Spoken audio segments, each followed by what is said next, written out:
Hi, I'm Ellen Schneider with OncologyStat, and I'm reporting here from the ASCO annual meeting. I'm joined by Dr. John Niederhuber from the National Cancer Institute, and I was hoping he would share with us a few of the points he made earlier here at the meeting. Can you talk to us about some of the opportunities on the horizon for the National Cancer Institute going forward over the next 5 years or so? I think the exciting areas have been our investment in, first of all, whole genome scanning, where we've worked with large populations, we call them cohorts, large populations, and those populations have normal and then people who were affected, say, with breast cancer, colon cancer, prostate cancer. And what we've been doing there is to look at what are the genetic changes or the genes that are different. Say you and I are different. We're not the same. And what are the differences that in us, the very tiny differences in us that say that you have a different risk for developing colon cancer than I do? And can we identify those? And if we can, how can that be useful information then to managing your health care? So that's, I think, very, very important. It's also an area where we can also determine how you might take, metabolize, process a given drug differently than I would. And so maybe your dose needs to be lower than my dose or higher. And so those are other aspects of that kind of inherited information, if you will. We're also, because technology has moved so rapidly since the completion of the human genome, well, just in a few years. So now, for example, we could take your genome and we could sequence all of your genes in about 3 days for about $3,000 plus. And you might want that information. But within a year or two, we'll be able to do all of that within a few hours and for about $1,000 with new technology. So what this is empowering us to do is to actually take a given patient and a patient's tumor and do the sequencing of that to know exactly what are the genetic changes or differences. So we're doing this as a pilot, and that pilot drives technology advancement. And we're doing 3 tumors, as I mentioned earlier: lung, ovarian, and glioblastoma, which is in the news, as you know, unfortunately. And we've already found genes that are changed or altered in glioblastoma, and those alterations associated with the development and progression of that disease that we didn't know were part of the disease before. And so that's got to help us. That's got to be informative. So I think developing that base or that library of information will allow us then to build on that. How are these individual changes in the code? How does that translate into how cells function or don't function? And how do tissues change as a result? And therefore, how is disease started? We're also working on what I call, in a very excited area that I find fascinating, and my own laboratory is doing some significant work, I hope significant work, in looking at the microenvironment around the tumor. And although it looks normal under the microscope, we find that it is genetically reprogrammed as well. And so it's not just the tumor that we can image or see, or the surgeon I could cut out, but it's also more of an organ system. I can't tell you where that stops and starts because I can't identify the border of that. But we know that when we look at the fibroblasts, the connective tissue cells, that those are genetically different, have different genes turned on and different genes turned off than the same patient's connective tissue fibroblasts some distance away from the tumor. Mm-hmm. So I find that very exciting and offering many more opportunities for intervention.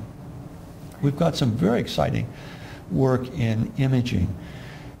Imaging at the subcellular level, not just doing a CAT scan or PET scan, but we're actually able to image. It's like doing a CT scan of an individual cell. And so we can get down inside the cell in spaces that I don't know if this will mean anything to you, but 5, 10 to 25 nanometers. So that's small space. So now we're beginning to say, well, we can begin to image individual proteins and protein-protein interactions. We also have been, through imaging, finding that the distribution of the chromosomes that carry our genetic information in the nucleus of the cell, it isn't random. So we can show that it has a normal, consistent pattern position. But then as the cell becomes pre-malignant, certain patterns shift, and some that were centrally located now become peripheral, even before we could identify that as a cancer cell. So again, exciting ways to look at the possibilities of markers or early diagnosis of this disease.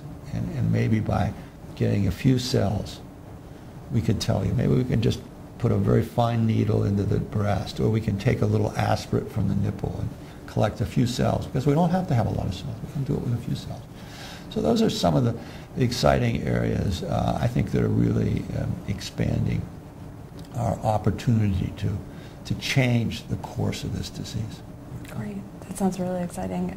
How far, can you tell us how far along these projects are until they can really influence diagnosis and treatment and get into trials? You know, that's never fast enough.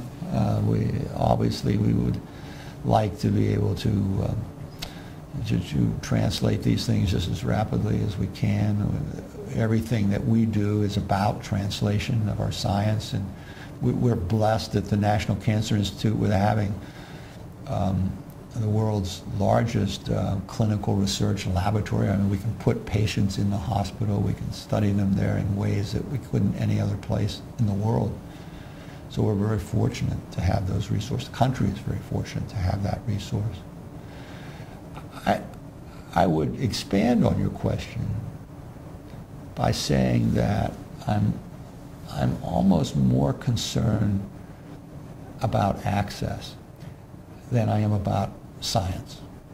I think our science will continue to move at a very, very rapid pace. And what concerns me is that I don't think this country is prepared or has the infrastructure in place to rapidly translate or transfer that new knowledge to patients where they live in communities, with small communities. I think access over the next decade could be a greater determinant of mortality from cancer than smoking or other things, because we just don't have the mechanisms in place right now to get you the new technology, the new discoveries. Let me ask you one final question then about access. What can NCI do about that, or what can other groups like ASCO do to try to make sure that patients, even those who are uninsured, can get the absolute best cancer treatments? Well, we always have to remind ourselves that NCI is supported by our government to do science, to do research. We are not supported by the government to do healthcare delivery. But we need to do research in behavioral sciences and in healthcare delivery and in education to better understand, to provide the data, the facts for the government and for other government agencies that are that do have the responsibility for delivery.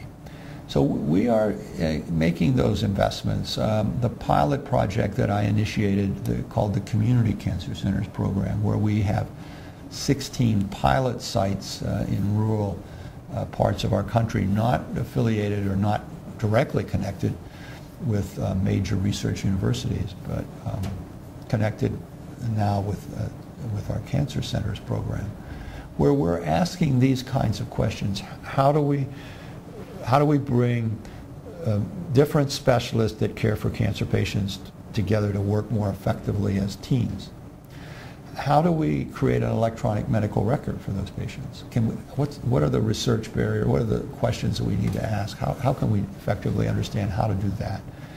Can we do very early phase research, phase 1, phase 2, clinical trials? Can we do it in those community settings with practicing physicians Do we have to be at our major research university? I think that we're going to find some very interesting answers.